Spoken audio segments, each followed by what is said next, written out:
Hello and welcome to another episode of How To with Paul Henderson. Today's video, I'll be showing you how to change out the rear brake pads on a motorcycle, and the motorcycle I will be doing it on will be my 2007 Suzuki GSX-R 1000 Super Street Bike. Now, a short while ago I had showed you how to replace the pads on the front of the bike, and I already replaced the pads on the rear, so I am going to do a reinstallation on how to do that.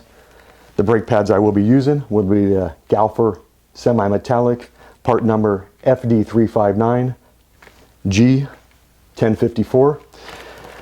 Now, this is a single piston caliper. The piston is on the outboard side. The front one is a 4-piston caliper. You have 2 on the outboard, 2 on the inboard, and of course 4 on the right caliper and 4 on the left. Now this little setup here is even more easier, is that the right way to say it? Is even easier to change out than the front ones. I do not have to remove this. It just unscrew this, remove this, the whole thing tilts up, pull the pads out, put in the new pads. So let's go ahead and get underway with the video. But now I'm gonna have to tell you what tools you are going to need to do this. So you are going to need, if you were going to bleed the brakes, which you don't have to, but it is recommended every 2 years to change out the fluid and bleed the system. If you were to bleed the brakes today, you'll need a 5/16 open end wrench for the bleed screw here. You will need this is a 5mm hex socket. This will be for the brake pad slide pin. You also have a 10mm socket for the lower caliper bolt. You have a 14mm socket for the upper caliper slide pin bolt. You will need a ratchet and various extensions and maybe a 1/4 inch to 3/8 inch increaser, and that's all I have for that one. You will need a set of torque wrenches. Now, I have a inch-pound torque wrench. This will be for the slide pin pad bolt. Let me say that again. It'll be for the pad slide pin bolt. That is set to 138 inch-pounds. I have another inch-pound torque wrench. This one is set to 156 pounds. This will be for the lower caliper bolt. And I have a 3/8 inch foot-pounds torque wrench. This one will be for the upper caliper bolt, and this is 24 foot-pounds. Now, I really don't need to push the piston into the caliper. There is a good tool for that. You can use a C-clamp or a pair of channel locks. After the last brake pad replacement that I did on the front of the brakes, I had purchased a Pisco motorcycle brake piston tool. So you can use this to push the piston back into the caliper, and I'll show you what it looks like. It's a nice little tool, and I do recommend this. I got this from Amazon, and here's the tool right here. You just put this into the caliper, go ahead and move this way, and it expands it, and then you'll be able to push the piston into the caliper. Put that down there, put this right here. Okay, so first thing I need to do is to loosen the 14mm slide pin bolt.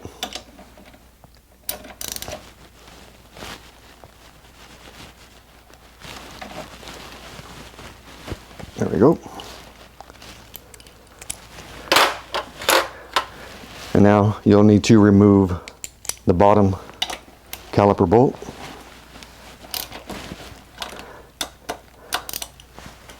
Now, this setup is pretty similar on all the Suzukis, and I don't know how it is with other motorcycles, but I'm sure they're pretty similar. So this one you have to remove the whole bolt. And you will need to remove the pad slide pin bolt, and that is the 5mm hex socket.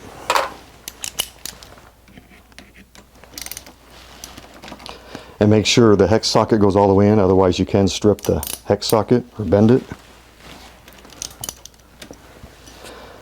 Now remember, I just want to re-clarify this. This slide pin is torqued down to 138 inch-pounds, no more. I mean, you can do it to 136 if you want, because if you over tighten it, you can break the caliper, and you don't want to do that. Okay, so now all we do is just tilt this up. It exposes the pads. So here's the right pad, and here's the left pad. Now on the pads here, you do have these little, I don't know, call them brake pads shims. So you need to remove those. And then when you get out your new brake pads, you'll be putting those back onto it. And of course, these are new, so I'm not going to do that. I'm just going to put them right back on. Okay, so when you reinstall these shims on the back of the pads, check these little tabs here. You might have to bend them in a little bit because you want it to snap onto the back of the brake pad. Just like that. And you got the other one here. There we go. Now this little tab here with the hole in it is going to point up, not down. All right, so here is the inboard pad, and here is the, let's see, outboard pad. So lift this up. Go ahead and just put that right in there. That just goes just like this. There we go. And now all you do is you put this right down over it. You're going to take your pad pin slide bolt, go ahead and put it through both pads.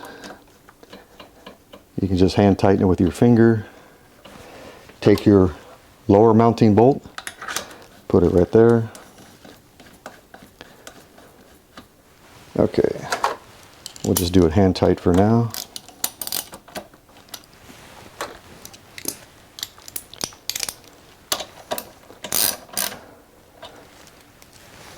Okay, so now what we're going to do is we're going to go ahead and torque these three things down. So remember, this is 24 foot-pounds, 156 inch-pounds, and 138 inch-pounds. So I'm going to go ahead and do the large bolt first. I already have these set up.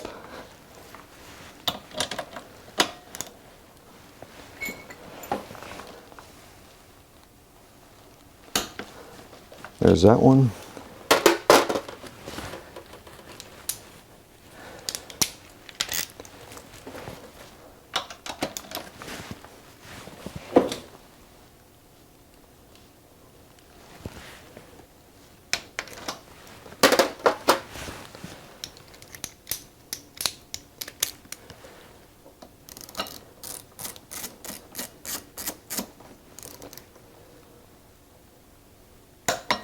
There we go.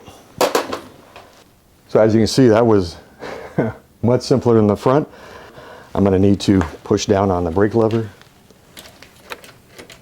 There we go. So now the brake pads are set against the rear disc and everything's all nice and tight. So once again, 24 foot-pounds, 156 inch-pounds, and 138, let's see, 138 inch-pounds.